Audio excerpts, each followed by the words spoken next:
soundtrack to my life before I had any say in the music in my life. And since you are such a prolific artist with such an incredible musical career, I have to know what is the sounds of like a 5 year old I'll Be Back. What was the world that was going on? Was it the vinyls?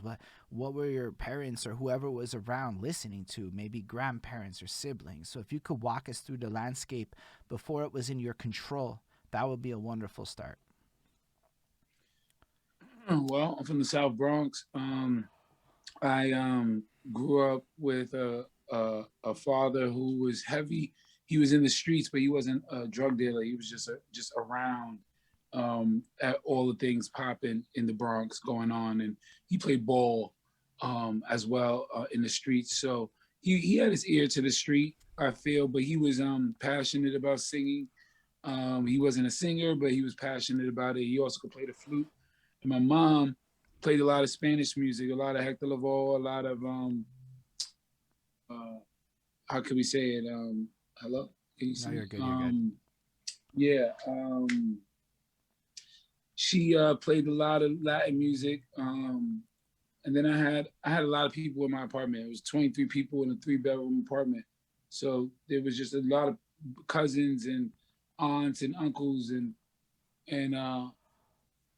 but I was in the middle of hip hop. So, born in 19, if you're saying when I'm five, that's 88. Okay. And 1988 in the South Bronx was, it was all about hip hop. And I think, I used to see Slick Rick just walk by in the courts, or I used to see, you know, the Zulu Nation just run right through the projects, or there was a lot of there was a lot of for me being 5 years old, since my dad was an OG and nobody was fucking around with him. I was able to be in a lot of the park jams. So I witnessed Dougie Fresh DJing in the park jams, or Ron G, or just a lot of these young hip hop DJs who are the start of it. I was watching them while they were young in the parks, and eventually outwardly, but mostly in the parks. They used to throw these jams, these big jams with these big speakers, and we didn't know it was hip hop. We didn't know what that was. We just knew it was a big party. So I got a chance to hear all that hip hop stuff growing up. That's huge. Like we're like in the first question, and you've already dropped some crazy knowledge nuggets that are just interesting. First of all, your dad plays the flute. Maybe it's not the best, but that's interesting, right? Because you're gonna look at your dad. Yeah, He's yeah. gonna He be played. playing the He flute. played one song really well. He played that Chuck Mangione "Feel So Good" really well, and I think on the Rafael De La Ghetto album, I do a tribute to him toward with that song. But yeah, the flute is not an easy instrument. But the fact is, you still saw him do that, and that gave you, I'm sure, at subconscious level, that had to have been a little bit of an influence on top of everything else, right? Um, you said you lived with 23 people in one place. Now, for you, that may be like a thing. For me, that is a baffling statistic. I'm born in 1987, right? So I'm also born in Montreal, Quebec, and I come from an apartment with like four people in it. So for me to hear that, I mean, you it's a thing when you come from where I come from, but you don't really often talk to people who actually live through something like that. So that's just kind of incredible.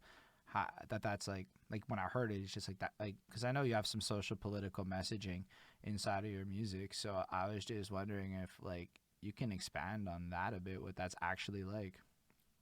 Well, I mean, to expand on the duality of social, political, and 23 people in a 3 bedroom apartment, um, yeah, it forced me to to blame someone. Um, it forced me to realize this is not normal. It's not what we're supposed to have. Just my mom was the master supreme ruler of everything in her room.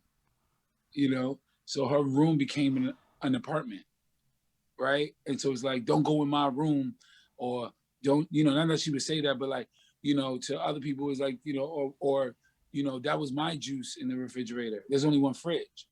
There's only one bathroom.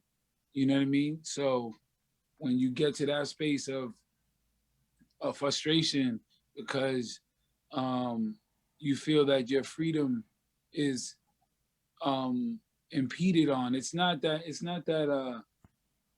we didn't all love each other or that we didn't have all good times. It was that it was we were up on each other a lot. So the arguing never got to a place where it was, oh my bad. I should have said that. It was this is our last day every day. You know what I mean? The way we talk to each other because we were so fed up. So I grew up blaming, the circumstance of my circumstance. I grew up blaming those that facilitated and facilitated the idea of a project, of an idea of housing, the idea of um, the brick and the asbestos and all that. I grew up with a chip on my shoulder, saying these are not these people's fault. Someone put them there, you know. And for them being islanders as well, Puerto Ricans not finding themselves because they're in a limbo of not knowing who they are. Yet they are warm-blooded islanders trapped in this concrete like forum. So I blame a lot socially on the powers that be. Yo, I'll be back. Thank you so much for sharing that knowledge nugget right there because it is facts which you shared. It's a real perspective that needs to be put out there.